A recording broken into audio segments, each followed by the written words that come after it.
Sinalakay ang isang warehouse sa Pasay na may mga smuggled umanong luxury vehicle gaya ng Ferrari at Lamborghini. Ang kabuuang presyo pumapalo sa 1.4 billion pesos. Nasa frontline ng balitang yan, Simon Gualvez. Magkakahilerang luxury vehicles, high-end na mga sports car. Meron pang sasakyang bulletproof. Yan ang naabutan ng Bureau of Customs nang pasukin ng isang warehouse sa Pasay. 35 hinihinalang smuggled na luxury vehicles ang naroon. Nagkakahalaga raw yan ng 1.4 billion pesos. Ayon sa BOC, nakita nilang ibinebenta online ang mga luxury cars. Hindi kami papayag na merong tumatakbo sa kalye natin ng mga sasakyan na hindi dumaan sa tamang paraan. Mahigit isang linggo rin daw tiniktikan ng mga otoridad ang warehouse na nagsisilbing talyer. Gamit ang letter of authority, napasok nila ang lugar kung saan naabutan daw ang 2 Chinese at isang Vietnamese. Walang may pakitang dokumento ang mga dayuhan.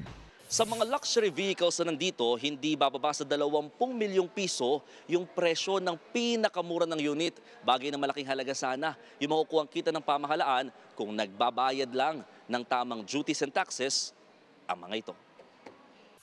Pinuntahan din ng customs ang showroom nito sa Parañaque. Dito nakita ang iba pang mga mamahaling sasakyan. Naabutan pa nga ang ilang pyesa. Meron din mga primera klaseng coaster van na may Chinese marking sa labas. Hinala ng mga otoridad, baka konektado rin ito sa Pogo. Dahil nag-aalisan na yung mga Pogo, dinidispose na nila yung mga cars nila. Sino ba naman ang bibili niyan? Sino bang may pera? Di ba yung nasa Pogo? Patuloy pang sinusuri ng mga otoridad ang rehistro at mga nagmamay-ari ng supercars na ito. Inaalam din kung paanong naipuslit ang mga ito papasok ng bansa. Hindi raw isinasantabi sa investigasyon na posibleng may mga kasabwat na mga taga-customs. Wala po tayong sinisino dyan. We will file cases against them. Binigyan ng 15 araw ang mga may-ari ng luxury vehicles na magpakita na meron silang mga legal na dokumentong nakapagbayad nga ng karampatang duties at taxes bago ito kumpiskahin ng Bureau of Customs. Nagbabalita mula sa frontline, Mon Gualvez, News 5.